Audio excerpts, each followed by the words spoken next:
तो अब बेटा आज अपने लोग क्या सीखते हैं, कार्बोक्जिलिक एसिड का नामकरण। हम लोग किस गाड़ी पर सवार हैं इस समय?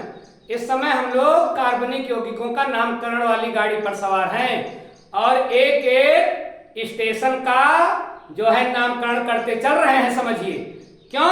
क्योंकि कार्बनिक यौगिकों का परिवार बहुत बड़ा है। मोर देन 50 लाख अगर जो है यौगिकों का ज्ञात हैं और कितने अज्ञात हैं पता नहीं, तो नामकरण रखने में सावधानी रखनी पड़ेगी कि नहीं नामकरण करने में।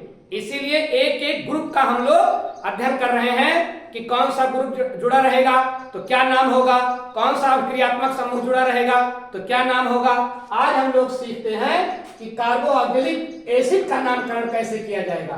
ध्यान रखें, कार्बोक्जिलिक एसिड कब होता है किसी रासायनिक यौगिक में? कार्बनिक यौगिक में जब उसमें अभिक्रियात्मक समूह क्या जुड़ा हो, जब उसमें अभिक्रियात्मक समूह COOH जुड़ा हो। ध्यान रखना बेटा, अगर आपको कहीं लिखा मिल गया अभिक्रियात्मक समूह एक साथ कहीं आपको मिल गया COOH, तो आप जान जाइएगा कि ये कार्बोक्जिलिक एसिड है। और कार्बोक्जिलिक एसिड का जो IUPAC नामकरण हम लोग करते हैं उसमें हम करते हैं क्या नाम?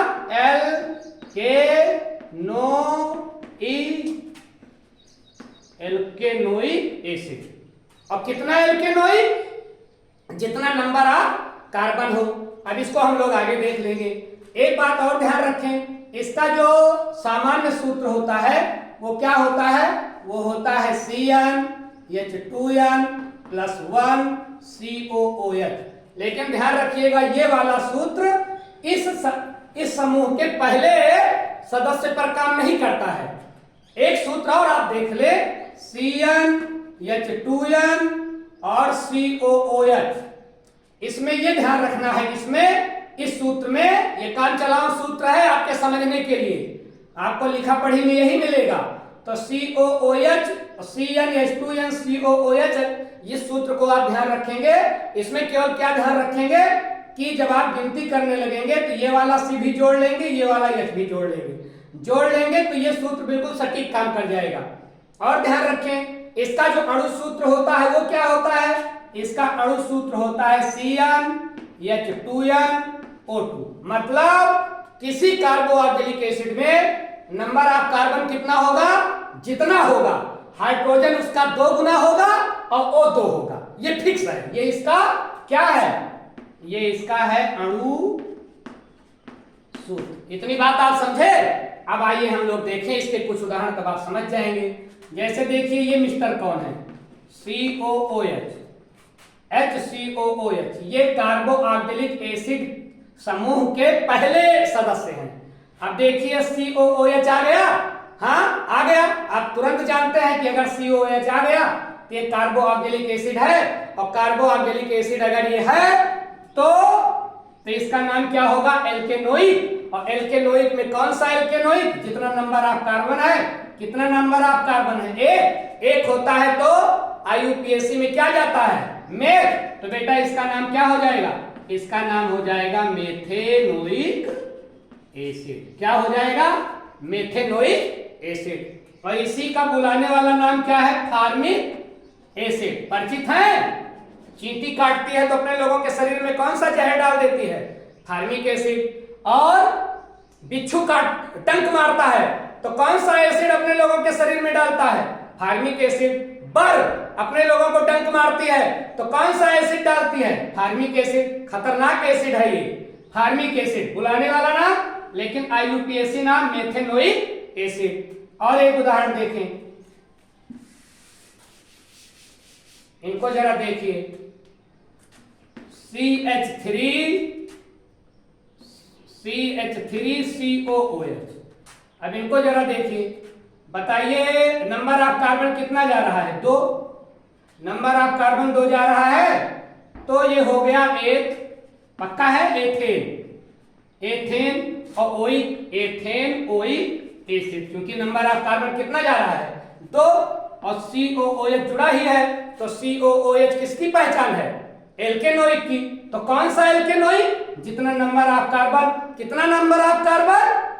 2 नंबर ऑफ कार्बन, तो इसलिए एथेनोइक। और देखिए इस सूत्र में काम कर रहा है, हाँ C2 तो C1, अच्छा इस वाले सूत्र में ध्यान रखेंगे CnH2n+1, इसमें ये वाला COOH वाला C और H की काउंटिंग नहीं करते हैं और इस वाले सूत्र में गिनते हैं। तो अगर इस वाले सूत्र में रखेंगे, बताइए C कितना है 1 और H कितना जा रहा है, C के 2 गुने से 1 ज्यादा, हाँ, तो ये वाला सूत्र काम कर रहा है। लेकिन अभी अपने लोगों ने जो फार्मिक एसिड पढ़ा था उसमें ये वाला सूत्र नहीं काम कर रहा था, ये वाला काम कर रहा था, जिसमें C और H दोनों कैलकुलेट करते तो डाटा एकदम बराबर आ जाता।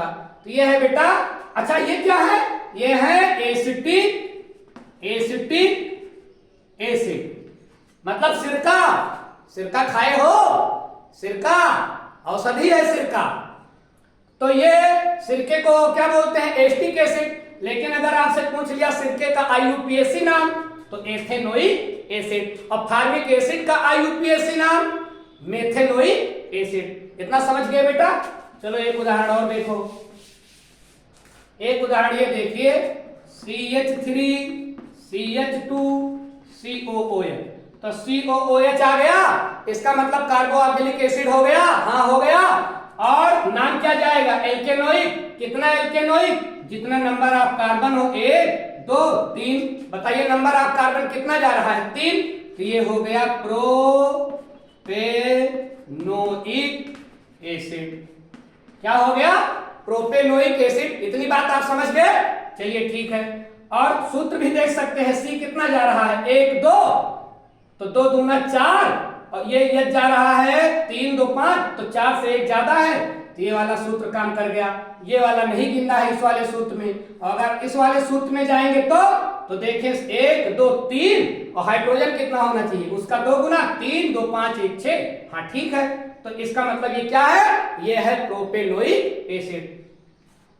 अब देखो बेटा, ये तो आपको अगर मिल गया COOH तो आप तुरंत पहचान जाओगे, क्योंकि आपको बताया गया है। लेकिन अगर आपसे उसने नाम दे दिया और सूत्र पूछा, तब आप क्या करोगे, जरा एक उदाहरण इसके ऊपर देखिए। मान लीजिए परीक्षा में आपसे पूछ लिया गया ब्यूटेनोइक एसिड, तो ब्यूटेनोइक एसिड है, तुरंत ध्यान दौड़ाइएगा, ओइक आया ना, ओइक आया, इसका मतलब COOH है, COOH लिख दीजिए, ये पक्का हो गया। और क्या बोल रहा है, ब्यूटेनोइक, तो याद करिएगा ब्यूट कब बोला जाता था, जब नंबर ऑफ कार्बन क्या होता था, जब नंबर ऑफ कार्बन होता था 4, नंबर ऑफ कार्बन 4 होता था। तो अब देखें, अगर इस सूत्र में जाएं तो ये वाला कार्बन तो हम गिन ही लेंगे, तो 1 और कितना C और बढ़ा लें 1 2 3, मतलब एक ये, तो 1 2 3 4 हो गया टोटल। क्या बोला है उसने, ब्यूटेनोइक, यही लिख लो पहले, ब्यूटेनोइक एसिड। अपने लोगों को लिखना है, ऐसा उसने दे दिया। तो ओइक है तो COOH पहले बना लीजिए, ब्यूट है तो 4 कार्बन बना लीजिए। अब देखिए हाइड्रोजन कितना होना चाहिए, हाइड्रोजन होना चाहिए जितना कार्बन है उसका 2 गुना, अगर इसको भी जोड़ ले तो बताइए 1 H हो ही गया, तो 8 होना चाहिए, मतलब 7 हाइड्रोजन और होना चाहिए। तो देखें CH3 CH2 CH2, अब गिन लें 3 2 5 2 7 और 1 8, 8 हाइड्रोजन हो गया। और इसको देखें अणुसूत्र ठीक है, तो CnH2n, C कितना जा रहा है 1 2 3 4, और H कितना होना चाहिए 8, 3 2 5 2 7 1 8, और COO आ ही रहा है, तो अणुसूत्र भी इसका ठीक है। अब देखें ये क्या हो गया, ब्यूटेनोइक एसिड। ये दिमाग कब लगाएंगे, जब आपको नाम दे दिया और सूत्र पूछ रहा है। तो इस प्रकार से आप देखेंगे कि क्या है, ओइक आ रहा है तो COOH लिख दीजिए। एक उदाहरण और आप देख लें तो आप बेहतर ढंग से समझ जाएंगे। जरा इनको देखें, ये क्या है,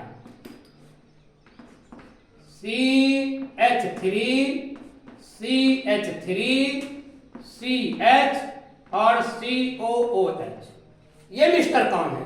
अब याद करें, आप पिछले क्लास में बताया गया था कि अगर किसी ऋज रेखा में CH का होल ट्वाइस और CH अगर जुड़ रहा है तो बताइए नाम के आगे क्या लग जाता है, नॉर्मल, मतलब सामान्य नाम के आगे क्या लग जाता है, आइसो। याद आ रहा है आपको, तो इसका नाम बेटा क्या हो जाएगा, बुलाने वाला नाम आइसो और butyric acid, iso butyric acid. ये बुलाने वाली नाम की बात हो रही है, ब्यूटेरिक एसिड। क्यों आइसो? क्योंकि लग गया CH और CH3 का होल ट्वाइस और CHA लग गया, तो आइसो लगता है अगर ऐसी शर्त कोई कार्बनिक यौगिक पूरी कर रहा है तो। ये तो हुआ इसका बुलाने वाला नाम आइसो ब्यूटेरिक एसिड। लेकिन अब आइए इसके IUPAC नाम अगर इसका लिखने को आ गया तो घबराइएगा नहीं। आप देखें, आप सबसे लंबी श्रृंखला चुनी तो 1 2 3, 1 2 3, बताइए कितना कार्बन जा रहा है? देखिए, जब सामान्य नाम लिखेंगे तो सारे कार्बन जोड़ेंगे, लेकिन जब IUPAC नाम भैया लिखा जाएगा तो केवल एक श्रृंखला चुनी जाएगी और वो भी सबसे लंबी श्रृंखला चुनी जाएगी। अब कार्बन की गिनती किधर से करेंगे? जिधर अभिक्रियात्मक समूह जुड़ा होगा, तो अभिक्रियात्मक समूह इधर ही तो जुड़ा है, तो 1 2 3 हो गया। और इसको जरा देख लें, इसी को अगर हम लोग कुछ यूं पलट दें, इसको ऐसे लगा रहने दें, देखिए ऐसे कर ले, देखिए ये हो गया CH3 और ये वाला जो CH3 ऐसे लगाए थे इसको हम यहां लिख दे रहे हैं समझने के लिए। चीज वही जा रही है, CH3 2 और CH। अब सबसे लंबी श्रृंखला चुनिए, 1 2 3, कितने नंबर ऑफ कार्बन हुए? 3। तो इसका मतलब ये हो गया, क्या हो गया? प्रोप। क्या हो गया? प्रोप। क्योंकि भैया नंबर ऑफ कार्बन से क्या होता है? प्रोप। और COOH आ रहा है, इसका मतलब प्रोपेनोइक एसिड। ठीक है, यह भी बात क्लियर हो गई। अब हिसाब किताब किसका करना है? ये जो दूसरा नंबर वाला कार्बन है इसके ऊपर एक ग्रुप भी और जुड़ रहा है। ये कौन सा ग्रुप है? मेथिल। कई बार मैंने बताया है कि मेथेन में से एक हाइड्रोजन निकल गया है तो मेथिल। तो मेथिल ग्रुप बताइए किस नंबर पर जुड़ रहा है? दूसरे नंबर पर। और ये भी चर्चा आपने लोगों ने की है कि अगर कोई अभिक्रियात्मक समूह के अलावा कोई समूह जुड़ रहा है तो उसको हम पहले रखते हैं। तो मेथिल भी जुड़ रहा है अभिक्रियात्मक समूह के अलावा, तो इसका नाम हम पहले लिखेंगे। और क्या लिखेंगे? किस नंबर पर मेथिल जुड़ रहा है? 2। तो ये हो जाएगा बेटा